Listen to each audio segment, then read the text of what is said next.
નમસ્કાર મિત્રો, સ્વાગત છે આપણું સીઆર ગુરુ ચેનલની અંદર। હવે આજનો લેક્ચર મિત્રો મેડિકલ વિશેનો છે। મેડિકલ વિશે આપણે અગાઉ પણ 2 વિડીયો બનાવેલા છે, પણ એ વાતને 3 થી 4 વર્ષ થઈ ગયા છે। અત્યારે નવા સુધારા પણ ઘણા થયેલા છે અને મુખ્ય જે વાતો છે કે ભાઈ પોલીસ વિભાગની અંદર કે આંખોને લઈને હતી। ઘણા મિત્રોના પ્રશ્ન હતા કે ભાઈ આંખો રિલેટેડ ચશ્મા હોય કે ન હોય, રંગ અંધત્વનો કોઈ રોગ હોય છે, તો સંપૂર્ણ માહિતી આપણે આ વિડીયોની અંદર જાણશું, તો બન્યા રહેજો મિત્રો।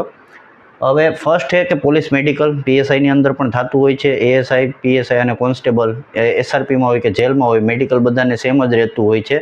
એટલે કે તમારી ફિઝિકલ ફિટનેસનું જ્યારે આ તમારું કટ ઓફ કમ્પ્લીટ થશે એટલે તમારું મેડિકલ આવશે।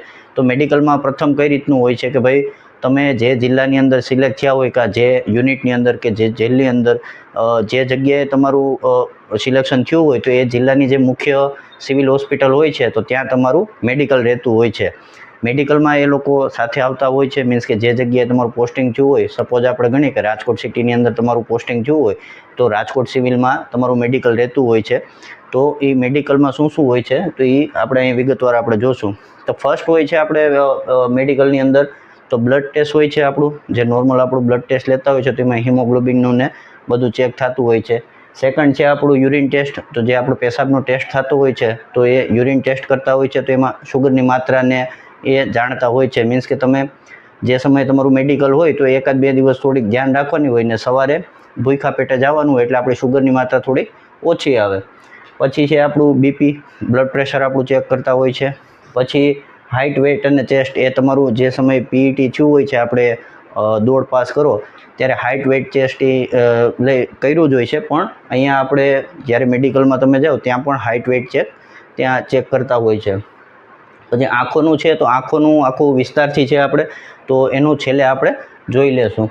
પછી નાક, કાન અને દાંત, તો દાંતમાંય ઘણા મિત્રો આપણે કહેતા હતા કે ભાઈ દાંત આ રીતનું છે, તો દાંતમાં એવું બહુ બધી માઇનોર મેજર એવું બધી નથી રહેતું। તમારો દાંત પડી ગયો હોય કે કોઈ એવી તકલીફ હોય તો એમાં દાંત સડેલા ન હોવા જોઈએ, એનું લખેલું હશે તો દાંત સડેલા ન હોવા જોઈએ। બાકી તમારો પડી ગયો હોય, થોડોક ત્રાંસો હોય, થોડોક ઊભો હોય, ન હોય તો એમાં કોઈ ફરક નથી પડતો, મીન્સ કે દાંત પીળા હોય તો એવો બધી કંઈ ફરક નથી પડતો। પછી છે કલર વિઝન, તો કલર વિઝનમાં મિત્રો કેવું હતું કે જ્યારે 2017ની ને ભરતી હતી તો કલર વિઝનમાં ઘણા મિત્રોને કાઢેલા, પછી એ નિયમમાં સુધારો કરી અને કલર વિઝન જે હોય જે વ્યક્તિને તો એને પાછા પાસ કરેલા અને જે 17માં જેને મેડિકલમાં ફેલ કર્યા હતા એ પાછા નિમણૂક એમને આપેલી છે। એટલે કલર વિઝનમાંથી કોઈ ગભરાતા નહીં, જેને હોય તો પાસ કરેલા જ છે કલર વિઝનમાં। પછી છે કાઉન્સલિંગ, તો કાઉન્સલિંગમાં આ નવું આવ્યું હતું, મેં આગળ કીધું હતું એ રીતે। હવે કાઉન્સલિંગમાં મીન્સ કે તમને કોઈ લાંબા ગાળાથી કોઈ બીમારી છે, તમારી માનસિક સ્થિતિ જોવા માટે એક ડૉક્ટર જે હોય છે ત્યાં બેઠા હોય છે તો એ તમને પૂછતા હોય છે, તો એનો તમારે ખાલી જવાબ દેવાનો હોય છે કે ભાઈ કોઈ લાંબા ગાળાથી બીમારી હોય, કેન્સરથી કોઈ પીડિત હોય, કોઈ ક્ષયના રોગથી પીડિત હોય, કોઈ ચામડીના રોગ હોય, તો એ ડૉક્ટર જાણે છે તમારી પાસેથી કે આવી કોઈ બીમારી તમને છે કે નહીં। અને ગાયનેકનું છે એટલે કે મીન્સ કે મહિલાઓ માટે હોય છે, જે આપણી બહેનો હોય છે તો વુમન એલઆરની અંદર કે પીએસઆઈની અંદર જે પાસ થતા હોય છે તો એમને જે પ્રેગ્નન્સીનું હોય છે તો એ પૂછતા હોય છે। મીન્સ કે ટ્રેનિંગ દરમિયાન તમે 9 મહિના સુધી રહેતા હોય તો એમાં જો પ્રેગ્નન્સી કે હોય તો તમને રજાનું પ્રિકોશન તમને મળી શકે એમ હોય તો પ્રથમથી જ તમને મેડિકલમાંથી આપી દે। તો એ હતું। હવે રહ્યું આંખોનું, તો આંખોમાં જે નવો જે એક લેટર આવેલો કે ભાઈ આંખોનું ઘણું એવું હતું કે ભાઈ 6x6 વિઝનનું, આંખોમાં ચશ્મા સાથે કરી શકો કે નહીં, કોઈ રોગ હોય તો એનો એક સ્પેશિયલ લેટર જ હતો, ઓથેન્ટિક લેટર છે અને એના ઉપરથી જ હું લખું છું, કોઈ એવું નથી મારા ઘરનું લખેલું। એટલે પ્રથમ હતું કે આંખની અંદર ચશ્મા સાથે 6x6 વિઝન, મીન્સ કે 6x6 વિઝન એટલે તમે ABCDનું જે હોય છે એક ત્યાં પોસ્ટર મારેલું હોય છે, તમે યુટ્યુબમાં સર્ચ મારજો કે 6x6 વિઝનનું તો એમાંય તમને એક સ્લાઇડ આવશે તો એમાં દર્શાવે, આમાં થશે તો હું તમને બતાવી દઈશ 6x6 વિઝન કોને કહેવાય। તો 6x6 વિઝન હોય છે તો ઉપરથી નીચે સુધી તમારે જોવાનું હોય, તો એમાં એ એક મોટો હોય, પછી નાનો હોય, નાનો થતો જાય, એ રીતનું તમારે ખાલી જોવાનું હોય કે દેખાય છે કે નહીં તમને। તો એ હોય છે તો એ 6x6 વિઝન છે એ ચશ્મા સાથે પણ તમે કરી શકો છો, પણ ચશ્માના નંબર એ તમારે 2.5 હોવા જોઈએ, 2.5।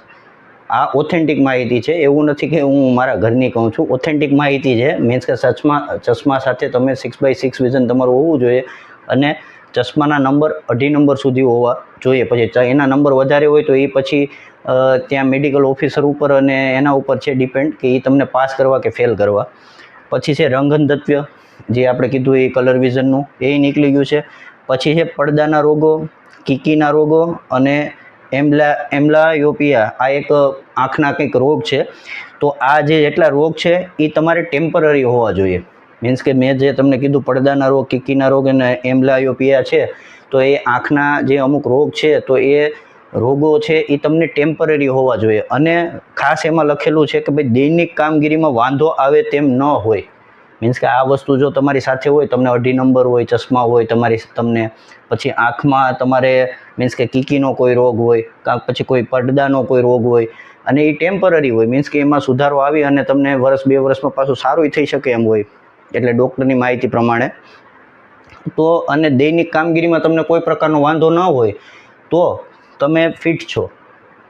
સમજો મિત્રો કે તમને આ બધું હોય અને એ ટેમ્પરરી હોય તો તમે ફિટ છો. એવું નથી કે તમે ફેલ જ છો. મીન્સ કે આંખનો તમને કોઈ રોગ હોય અને તમને એવું લાગતું હોય, ઘણા હું ઓલામાં જોઉં છું, બધા મોઢા ઉપાડે કહે છે કે ભાઈ આમાં તમે ફેલ થઈ જાઓ, આમ ફેલ થઈ જાઓ, પણ નથી. આંખનું કોઈ પણ એવું તમને હોય, આંખના 2.5 નંબર સુધી માન્ય છે. 2.5 નંબર ઉપર હોય તો તમારે જો જેની જે સારવાર થતી હોય તો એ સારવાર કરાવી લેવી. બાકી આંખમાં એવી બહુ વધારે તકલીફ નથી થતી. એનું લેખિત પુરાવો જે છે કે ભાઈ લેખિતમાં આપેલું છે. જે રીતે હું તમને કહું છું એ રીતે અગાઉ પણ મિસ્ટેક બધાને થયેલી કે ભાઈ 6x6 વિઝનમાં ચશ્મા ચાલશે કે નહીં, તો એનો એક ઓથેન્ટિક પુરાવો જ આપેલો છે અને નિયામકને લખેલો છે કે ભાઈ જો આ રીતનું હોય અને દૈનિક કામગીરીમાં કોઈ વાંધો ન હોય તો એમને સર્ટિફિકેટ આપવું માન્ય છે. એટલે આ રીતની આપણે મેડિકલ હોય છે. અને આંખમાં ખાસ મિત્રો કોઈ એવું ગભરાતા નહીં કે ભાઈ ચશ્મા હોય તો શું આપણે ફેલ થશું, તો નહીં. 2.5 નંબર સુધી કોઈ વાંધો નહીં આવે. 2.5 નંબરથી ઉપર હશે તો થોડીક તમારે સારવાર લઈ અને પછી મેડિકલમાં જવું. બાકી રીમેડિકલ આવે તો રીમેડિકલમાં તમારે એ કમ્પ્લીટ કરીને જવાનું રહેતું હોય છે. ડાઉટ આજે ક્લિયર થઈ ગયો હશે કે ભાઈ આંખોમાં કોઈ એવી પ્રોબ્લેમ તમને રહેશે નહીં. પછી જે આપણે નાક, કાન, દાંતનું કીધું તો નાક કાનનું આપણે રહી ગયું. તો નાકમાં આપણે કોઈ એવા મસા કે એવું હોય તો એની સારવાર લઈ લેવી. કાનની અંદર તમારી જે શ્રવણ શક્તિ છે તો એનું થોડુંક ટેસ્ટિંગ જે મશીનની અંદર ચેક કરતા હોય છે. બાકી દાંતનું તો મેં તમને કીધું, નાક અને કાન જે રહી ગયું હતું એનું હું તમને કહું છું. એટલે મસાનું નાકની અંદર કે હોય તો એ ચેક કરતા હોય છે. તો એની પૂરત્વે આપણે સારવાર લઈ લેવી, એટલે રીમેડિકલ ન મળે. જો આટલામાંથી તમને કોઈ એવી તકલીફ હોય કે ભાઈ આમાં મને કોઈ એવી તકલીફ છે તો આપણે શું પહેલાં એની સારવાર લઈ લેવી. આપણે ખબર છે કે આપણે પાસ થઈ ગયા છે આની અંદર અને કટ ઓફમાં આપણે આવી જશું, તો શું આપણે મેડિકલ આવે એની પહેલાં આપણે શું આની સારવાર લઈ લ્યો અને કમ્પ્લીટ કરી લ્યો તો તમારા માટે બેટર છે. મીન્સ કે તમને રીમેડિકલ આપે અને પછી પાછું તમે કરો એના કરતાં તમે પહેલેથી જ બધું કમ્પ્લીટ કરીને જાઓ તો તમારા માટે સારું રહે. બાકી બીજું બધામાં કોઈ એવો પ્રોબ્લેમ નહીં થશે. અને આંખોનું જે મેં તમને કીધું એ રીતે, બાકી બીજા કોઈની અંદર તમને પ્રોબ્લેમ નહીં થશે. તો આજના માટે મિત્રો આટલું જ હતું. વિડીયો સારો લાગે મિત્રો તો શેર કરજો. જય હિન્દ મિત્રો, જય ભારત.